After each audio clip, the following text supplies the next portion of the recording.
Okay, who's feeling nervous? We've only got a couple of days to go and we're on the start line of our Falls Creek Peaks Challenge 2019.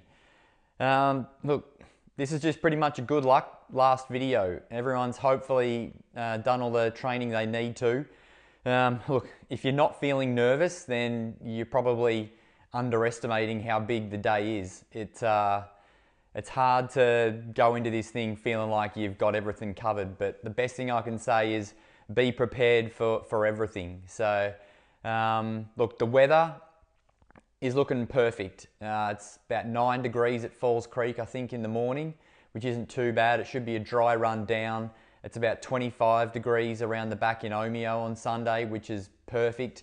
There's no crazy winds or anything like that, which are going to cause chaos. So, look, as long as you can get around the course under your own esteem, there shouldn't be any chaos with weather inhibiting that.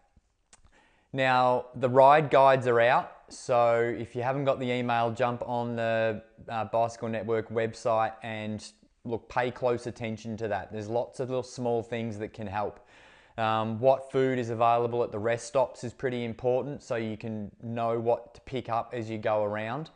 Look, I've been through what to start off with in your pockets. You should know your own nutrition plan by now. The day's not going to be crazy hot, but that doesn't mean that you still don't need to pay close attention to hydration. Make sure you got your big biddens, make sure they're filled to the top, and stop and fill them up when needed. Some other tips I've got would be, look, if you're going for a time, on your Garmin head unit or your Wahoo head unit, make sure you've got your timer set up so that you've got elapsed time running. So when you hit the start button, when you start going at the start line, the timer's going to tick over even if you've stopped.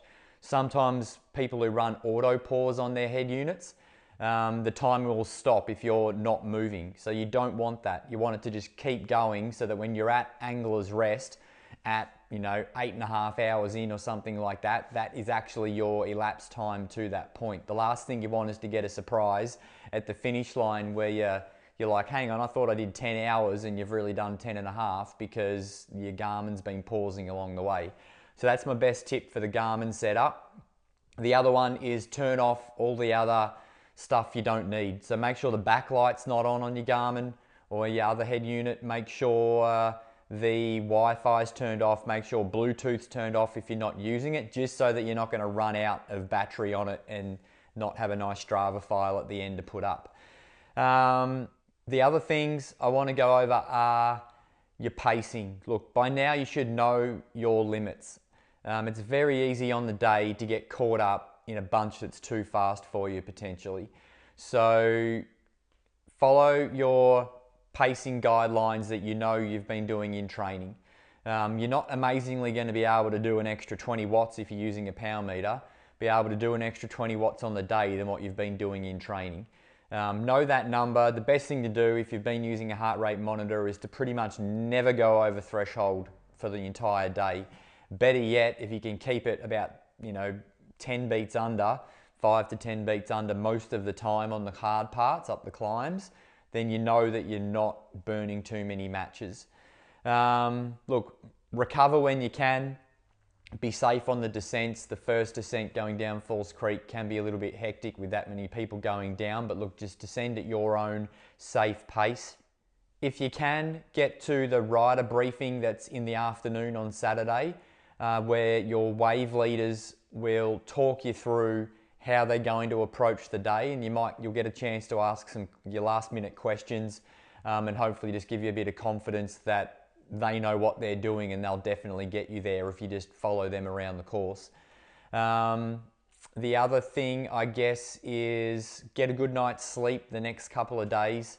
Make sure you are hydrating well in the days prior and getting that extra carbohydrate in, just so you're turning up on Sunday stores fully loaded, ready to go.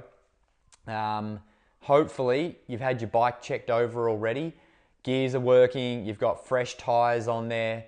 If you've had all that done, please just go for a ride on it and make sure everything's working. You shouldn't get it serviced Saturday night and then wait on Sunday to see if it's actually running smoothly. although mechanics tend to know what they're doing, they quite often, they just can't get it right in the first go when they've just changed cables and things. You want to make sure it's had a bit of a test run first. I think that's about it. Look, all I can do now is say good luck. If you see me up there, please come and say hello. I'd love to hear how everyone's been going in their training programs, what you liked about it, what you didn't like about it. Because I'm sure next year this is going to come up again, and I'd love to learn from what I've done this year and make next year even better. I've got a lot of athletes that are really positive. They've had trouble in the last few years, but this year we've tackled everything that we can. All their weaknesses have been addressed, so they are in tip-top form, ready to smash out a PB around this course. Otherwise, you'll probably see me up on the staircase in Saturday evening for the whole briefing. I'll be up there somewhere. Give me a wave, yell out Dr. Lane, I'll give you a wave back. I'm sure Lee Hollywood will be there to inspire us all, as he always does, with some motivational words. But other than that, until then, look, be safe, get some rest, stop stressing. There's nothing you can do from now on. Just be prepared is the best thing I can say. Have everything laid out, ready to go. Safe drive to get up to Bright. It's a long drive for most of us to get up there. Allow yourself plenty of time. And look, that's about it. I'll see you up there either Saturday or potentially Sunday morning, or in the event village sometime Sunday evening. If you're there, I'll probably be having a beer up there somewhere. I think it's Stingrays up there. I'll be having a beer Sunday night if you want to stick your head in and have a pizza and a beer, and I'd love to hear your tales. All right, everyone, best of luck, and I'll see you up there.